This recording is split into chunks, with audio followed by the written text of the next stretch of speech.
Assalamualaikum warahmatullahi wabarakatuh. Perkenalkan saya Rifa Nur Apipah dengan NIM 11920600081 dari kelas C. Nah, di sini saya akan melakukan praktikum fisiologi hewan terkait dengan refleks tendon pada manusia. Landasan teori bahwa organ tubuh manusia bekerja dengan baik dan harmonis karena adanya sistem koordinasi. Koordinasi dalam tubuh manusia melalui sebuah sistem, yaitu sistem saraf. Sistem saraf terdiri dari sistem saraf pusat dan juga sistem saraf tepi yang berhubungan dengan indera pada manusia. Indera pada manusia ini terdiri atas mata, telinga, hidung, lidah, dan kulit. Panca indera manusia berfungsi untuk menangkap rangsangan dari luar tubuh dan meneruskan ke otak maupun sumsum tulang belakang. Pengendalian fungsi berbagai sistem organ oleh sistem saraf berjalan secara relatif cepat dibandingkan dengan sistem humoral karena komunikasinya berjalan melalui proses penghantaran impuls listrik di sepanjang saraf. Nah, rangsangan yang ditimbulkan oleh perubahan lingkungan di dalam maupun luar tubuh akan menimbulkan respon yang berwujud sebagai perilaku manusia. Reaksi tubuh terhadap suatu rangsangan melibatkan sistem saraf disebut refleks. Gerak refleks adalah gerakan yang dihasilkan oleh jalur saraf yang paling sederhana. Jalur saraf yang dilalui tersebut dibentuk dari kumpulan neuron sensor, interneuron, dan neuron motorik yang berfungsi sebagai penggerak pada saraf untuk terjadinya gerakan atau impuls saraf untuk gerakan tertentu. Nah, gerakan refleks dikendalikan oleh sistem saraf yaitu otak dan medula spinalis melalui saraf motorik kranial dan spinal. Refleks terjadi melalui lintasan tertentu yang disebut lengkung refleks dengan komponennya yaitu reseptor, neuron sensorik, neuron penghubung, neuron motorik, dan afektor. Pada gerak refleks, impuls melalui jalan pendek atau jalan pintas. Prosesnya dimulai dari reseptor penerima rangsangan, kemudian diteruskan oleh saraf sensori ke pusat saraf, diterima oleh sel saraf penghubung tanpa diolah di dalam otak dan langsung dikirimkan tanggapannya ke saraf motorik untuk disampaikan ke afektor yaitu otot atau kelenjar.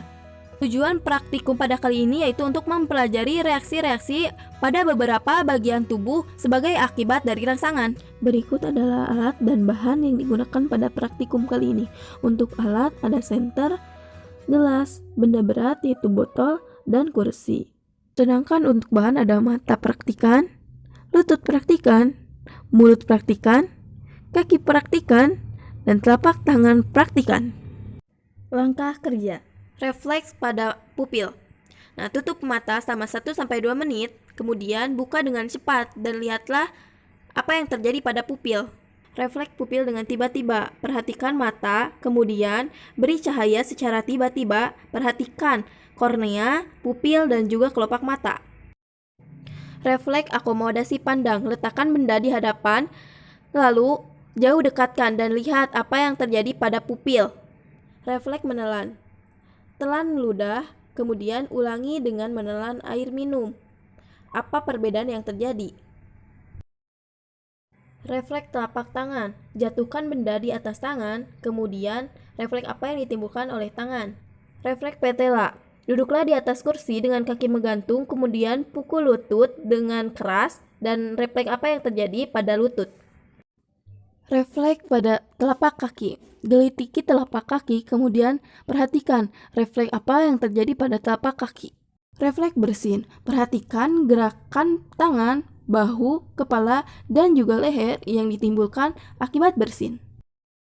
Hasil pengamatan. Pada refleks pupil, setelah 1-2 menit mata dipejamkan, ketika mata dibuka, sedikit silau dan pupil terlihat membesar, kemudian kembali mengecil. Refleks pada pupil tiba-tiba, ketika diberi cahaya berlebih dari senter, diameter pupil mengecil dan kelopak mata mengedip karena silau. Refleks akomodasi pandang. Pupil akan menyempit ketika benda berada jauh dan akan membesar ketika benda didekatkan. Lensa mata akan menipis ketika benda dekat dan menebal ketika benda dijauhkan. Refleks menelan. Ketika menelan air liur sedikit tersendat, sedangkan air minum dapat ditelan secara lancar. Hal ini karena perbedaan sifat dari kedua cairan yang berbeda. Refleks telapak tangan. Ketika dijatuhi benda berat, tangan menghindar. Refleks patella. Ketika patella dipukul, kaki sedikit terdorong ke depan seolah menendang.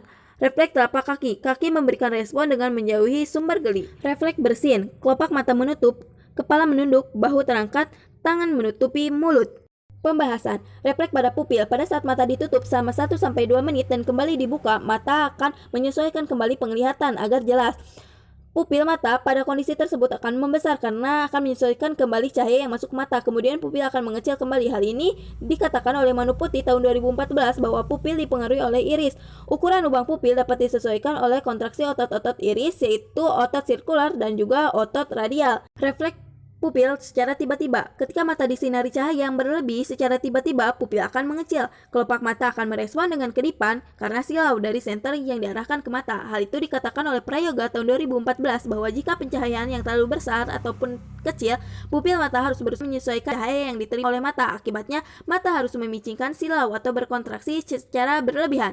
Jika pencahayaan lebih besar atau lebih kecil, pupil mata harus berusaha menyesuaikan cahaya yang dapat diterima oleh mata. Pupil akan mengecil jika menerima cahaya yang besar. Refleks akomodasi pandang. Pada saat benda dijauhkan, diameter pupil akan mengecil dan ketika didekatkan akan membesar. Akomodasi akan terjadi jika kita mencoba fokus pada benda yang dilihat. Hal ini sesuai dengan Sabrina tahun 2018 bahwa akomodasi adalah perubahan dinamis dari kekuatan dioptri optik mata yang memungkinkan titik fokus mata berpindah dari objek jauh ke dekat. Proses akomodasi didukung oleh kontraksi otot siliaris, reaksi otot jonular di ekuator lensa, penurunan diameter lensa, serta penebalan lensa kristalin melalui gaya yang diberikan pada lensa oleh kapsul lensa. Refleks menelan. Ketika menelan air liur dirasakan lebih tersendat dibandingkan dengan air minum yang mudah. Hal ini disebabkan oleh kekentalan pada air liur yang menyebabkan terhambatnya proses penelanan. Tekstur air liur lebih pekat dan kental ketimbang cairan. Hal ini karena air liur mengandung komponen yang berbeda dengan konsentrasi tinggi. Dalam air liur terkandung berbagai komponen seperti lendir, mineral, protein, dan enzim. Menurut Desi pada tahun 2020 bahwa kandungan dari air liur 95%-nya adalah air.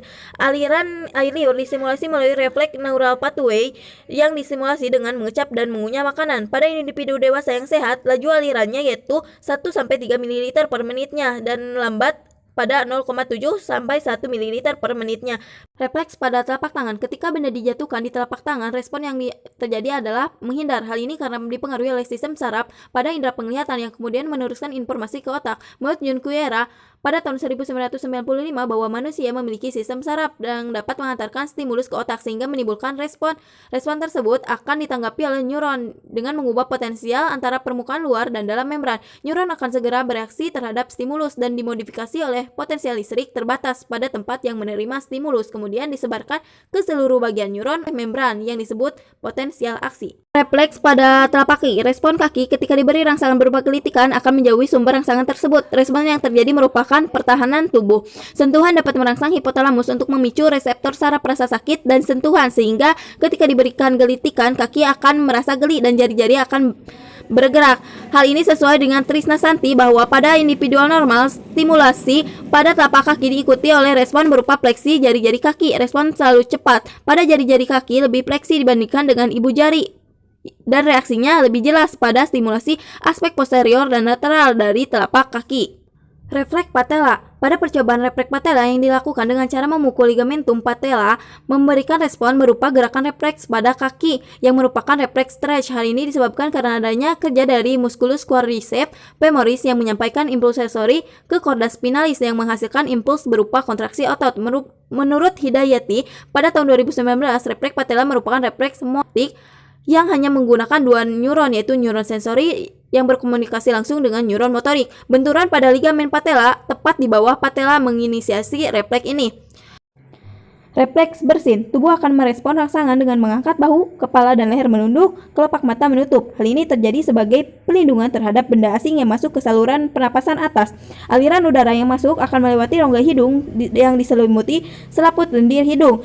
Bila selaput lendir ini terkena dengan bahan iritasi atau alergen, maka akan timbul bersin. Menurut Ulan, pada tahun 2017, refleks bersin menimbulkan peningkatan tekanan intrapulmonal melibatkan beberapa otot pernapasan sehingga mengalami peningkatan tekanan intratorakal. Peningkatan tekanan intraabdominal terjadi oleh adanya elevasi otot diafragma yang merupakan komplikasi dari peningkatan tekanan intratorakal. Kesimpulan, manusia memiliki sistem saraf yang dapat menghantarkan stimulus ke otak hingga menimbulkan respon. Respon yang terjadi dapat berupa gerak. Gerak ada yang sadar dan tak sadar.